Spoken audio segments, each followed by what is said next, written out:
નમસ્કાર વિદ્યાર્થી મિત્રો, વેટ ડિજિટલ એજ્યુકેશનમાં આપનું સ્વાગત છે. મિત્રો, આપણે જોઈ રહ્યા છીએ ધોરણ 10 વિષય ગણિત દ્વિતીય પરીક્ષા માટે પ્રશ્નપત્રો 2 આપણે સોલ્વ કરી ગયા. પ્રશ્નપત્ર 3 છે કે જે તમારી આવનારી દ્વિતીય પરીક્ષામાંની તૈયારી માટે ખૂબ જ ઉપયોગી બનશે, તેમજ આવનારી બોર્ડની પરીક્ષા માટે પણ ખૂબ જ ઉપયોગી બનશે. તો મિત્રો, જોઈએ આપણે પ્રશ્નપત્ર નંબર 3. એમાં વિભાગ એ કે જે 24 ગુણનો છે, 1 થી 24 પ્રશ્નો, 1 ગુણના સવાલ છે જે તમને ખ્યાલ છે. તો જેમાં ખરા ખોટા હશે, ખાલી જગ્યા હશે, વિકલ્પો હશે અને એક શબ્દ કે એક વાક્યમાં ઉત્તર હશે.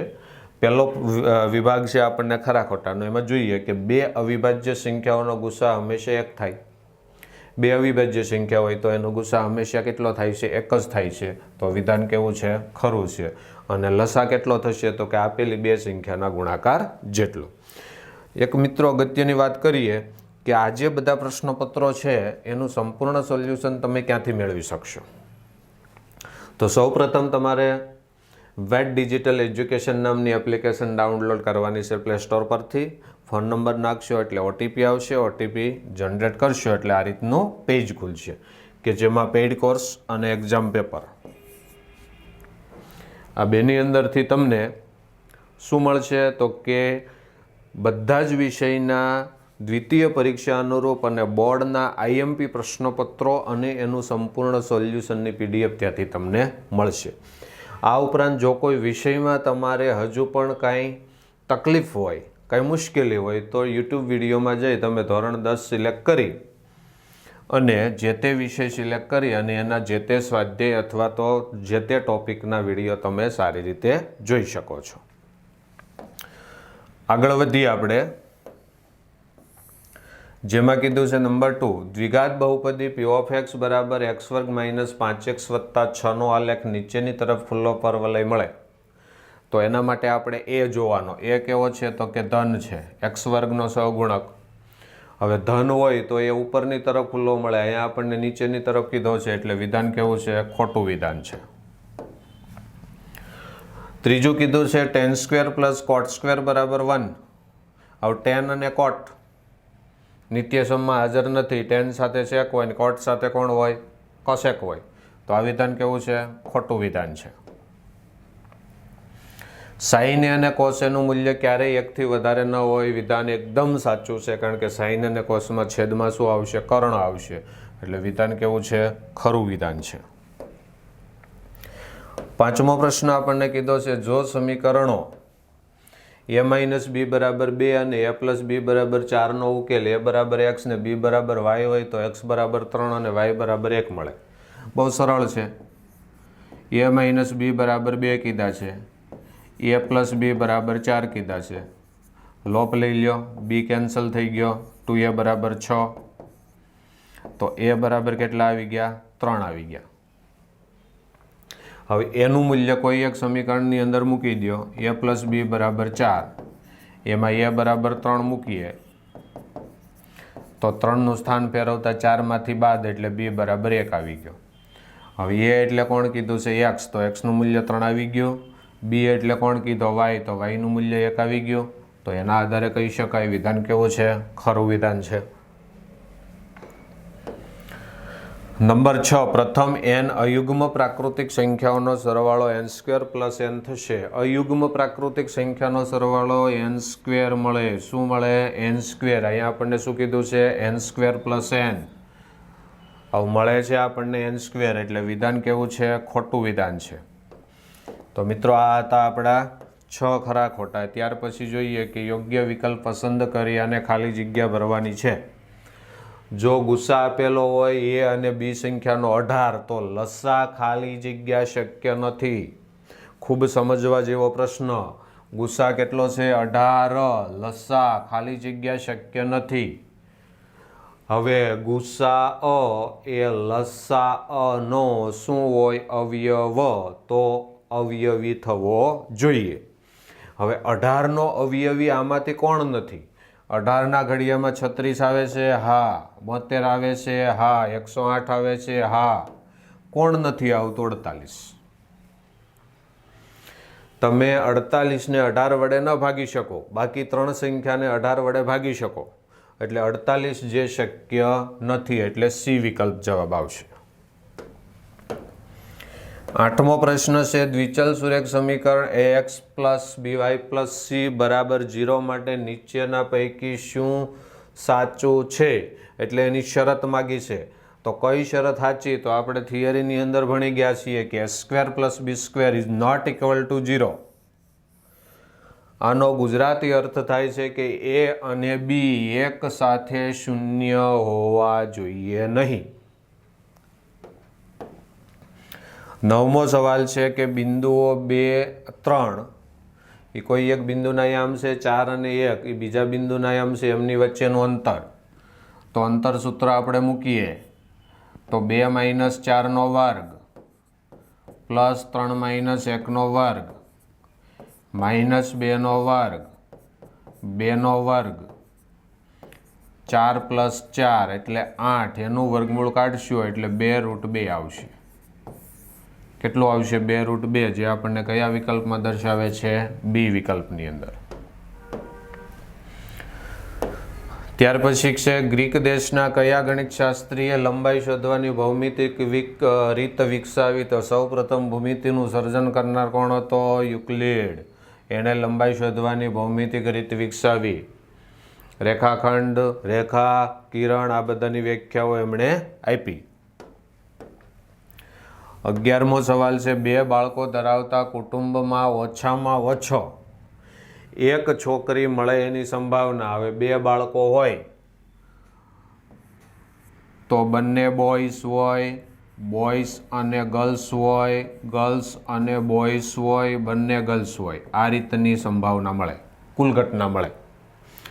ઓછામાં ઓછી એક છોકરી, ઓછામાં ઓછી એક એટલે એક અથવા એકથી વધારે, એકથી ઓછી હોવી જોઈએ નહીં. તો એક છોકરીવાળી ઘટના 2 છે ને એકથી વધારેવાળી 1 છે, એટલે કુલ ઘટના કેટલી થઈ? 3. 3ના છેદમાં કેટલા આવશે? 4. સંભાવના થશે 3/4, જે કયા વિકલ્પમાં દર્શાવે છે? સી વિકલ્પમાં.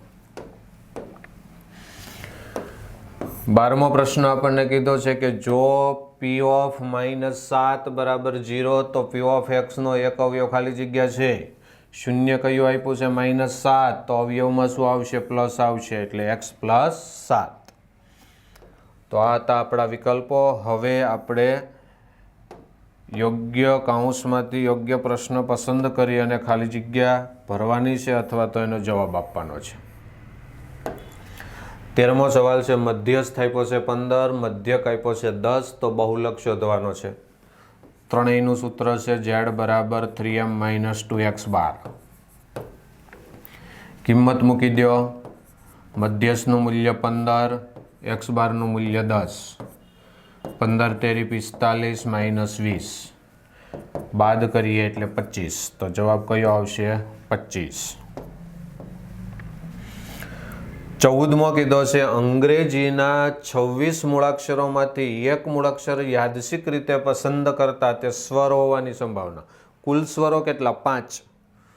કુલ ઘટના છે 26, તો 5ના છેદમાં 26. આ એની સંભાવના થઈ.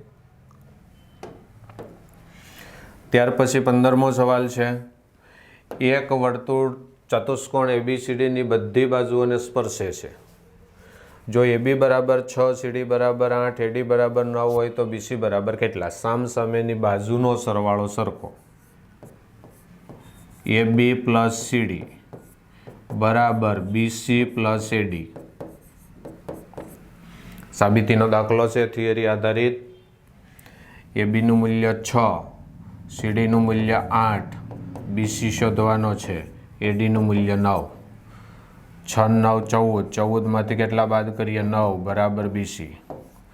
14માંથી 9 બાદ કરતા BC કેટલો આવશે? તો કે 5 આવશે.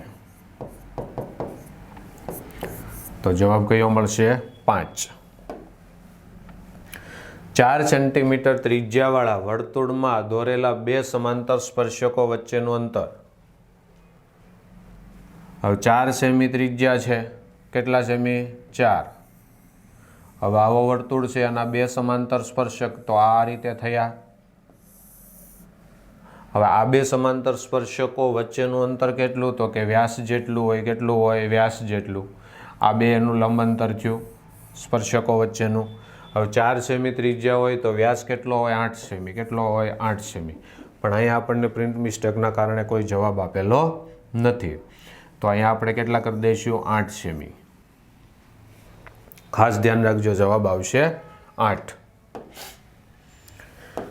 17મો સવાલ છે, ફેબ્રુઆરી મહિનામાં 30 દિવસ હોય એ ઘટનાની સંભાવના ખાલી જગ્યા છે. ફેબ્રુઆરીમાં 30 દિવસ આવશે ભાઈ કોઈ દિવસ?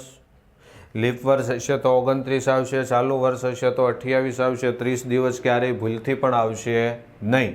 તો સંભાવના કેટલી થશે? 0, કારણ કે અશક્ય ઘટના છે. અશક્ય ઘટનાની સંભાવના 0. ત્યાર પછી 18મો કીધો છે, સમાંતર શ્રેણી આપી છે -11, -8, -5નું છેલ્લું પદ 49ના અંતિમ પદથી ચોથું પદ શોધો. છેલ્લેથી ચોથું પદ, તો શ્રેણીને ઉલટી કરી દેવાની. એ બરાબર 49 લઈ લેવાના પહેલું પદ, છેલ્લેથી આપણે શરૂ કરવાનું. ડી બરાબર, હવે આનો ડી તમે મેળવો તો કેટલો આવશે? -8 -+11, એટલે 8 ને 3 11, ડી બરાબર 3 આવશે, +3 આવશે તો આપણે -3 લેવાના અને ચોથું પદ શોધવાનું. એટલે an બરાબર a + n - 1 ઇન્ટુ ડી. એ કેટલા આવ્યા? 49. 4 - 1 અને -3. 49 પ્લસ 4માંથી 1 જશે તો 3. એને ગુણ્યા -3, એટલે 49 પ્લસ માઇનસ એટલે છેલ્લેથી ચોથું પદ કયું આવશે? 40 આવશે.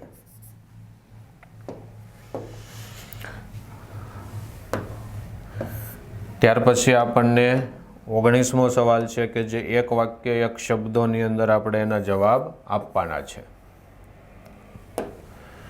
એક વર્તુળના વૃતાંશને સંગત ચાપની લંબાઈ 5 પાઈ સેન્ટીમીટર અને વર્તુળની ત્રિજ્યા 8 સેમી હોય તો વૃતાંશનું ક્ષેત્રફળ શોધો. હવે ચાપની લંબાઈ આપી છે તો વૃતાંશનું ક્ષેત્રફળ ચાપ આધારિત સૂત્ર તમારે નક્કી કરવાનું છે. LR/2. L કેટલો આપ્યો તો કે 5 પાઈ,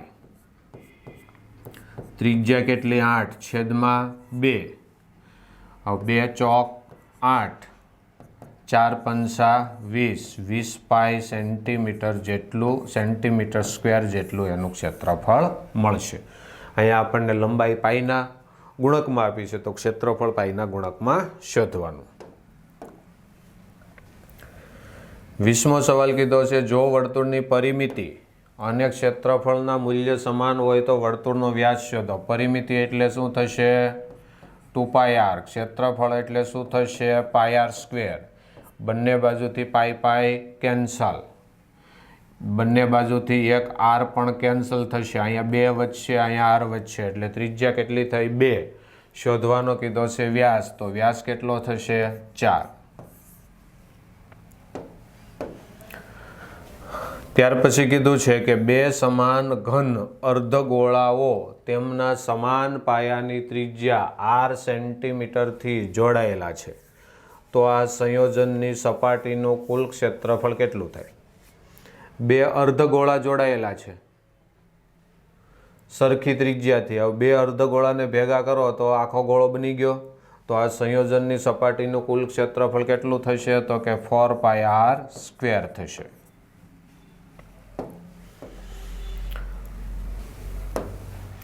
બાવીસમું કીધું છે, એક લંબઘનની પાસેની 3 સપાટીઓના ક્ષેત્રફળ x, y અને z છે તો લંબઘનનું ઘનફળ શોધો. મિત્રો ખૂબ અગત્યનો સવાલ છે.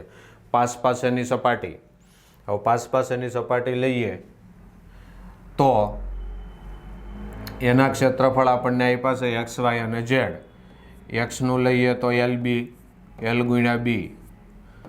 yનું લઈએ તો B ગુણ્યા h અને ઝેડનું લઈએ તો L ગુણ્યા h. પાસેની સપાટીના ક્ષેત્રફળ આ રીતે થશે. હવે એનું આપણે ઘનફળ શોધવાનું છે. શું મેળવવાનું છે? ઘનફળ. હવે ડાબી બાજુનો ગુણાકાર કરીએ તો x, y અને z. આ બધાનો ગુણાકાર કરીએ તો L² into B² into S². હવે લંબઘનનું ઘનફળ, તો લંબઘનના ઘનફળનું સૂત્ર છે LBH. તો આનો સ્ક્વેર દૂર કરીએ તો LBH સ્ક્વેર દૂર કરતાં સામે શું લાગી જાય? વર્ગમૂળ, એટલે √XYZ. આ થયો તમારો જવાબ કે વર્ગમૂળની અંદર XY અને Z. 23મું કીધું છે મધ્યક શોધવા સંચય આવૃત્તિ વિતરણ કોષ્ટક તૈયાર કરવું આવશ્યક છે. આ કે ના? મધ્યક શોધવાનો છે ભાઈ. સંચય આવૃત્તિ વિતરણ તો મધ્યસ્થ માટે જરૂરી છે. તો આપણે હળવેક દઈને જવાબ આપી દેવાનો ના. શું આપી દેવાનો? ના, કારણ કે શોધવો છે મધ્યક.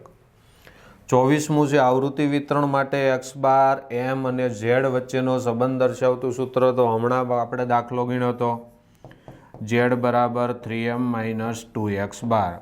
આ ત્રણેય મધ્યવર્તી સ્થિતિમાન વચ્ચેનો સંબંધ દર્શાવતું સૂત્ર છે. ત્યાર પછી મિત્રો આવે છે વિભાગ બી. વિભાગ બીની અંદર આપણને 2 ગુણના દાખલા છે. કુલ 9 પ્રશ્નોના જવાબ આપવાના છે. 18 ગુણનો આખો વિભાગ છે, ખૂબ જ મહત્વનો એવો. તો આ બધા જ દાખલાઓ ખૂબ જ સરળ છે અને એની PDF તમને PDF સ્વરૂપે એનું સોલ્યુશન તમને મળી રહેશે. ક્યાંથી મળશે? તો આપણે આગળ ચર્ચા કરી છે, તો એ પ્રમાણે તમે એનું PDF મેળવી શકશો. વિભાગ બી, સી અને ડી ત્રણે 3 વિભાગનું સોલ્યુશન ત્યાંથી આપણને મળી જશે. આ ડી વિભાગ છે, તો ડી વિભાગમાં 4 ગુણના પ્રશ્નો છે. એ પણ ખૂબ જ મહત્ત્વના, ખૂબ જ ઇઝી એવા છે અને બધું જ સોલ્યુશન આપણને PDF સ્વરૂપે મળશે. તો મિત્રો આ હતું આપણું પ્રશ્નપત્ર નંબર 3 કે જે તમારી આવનારી બીજી પરીક્ષાની પૂર્વ તૈયારી માટે અને બોર્ડ માટે. તો હું એમ કહું છું કે બોર્ડના વિદ્યાર્થી જે પરીક્ષા આપવાના છે તો ખાસ તૈયારી કરે, કારણ કે આપણી અનુભવી ટીમ દ્વારા બનાવવામાં આવ્યું છે, એટલે તમને બહુ એવું જરૂરી એવું સાબિત થશે. તો આપણે એટલું રાખીએ. અસ્તુ. જય હિન્દ, જય ભારત.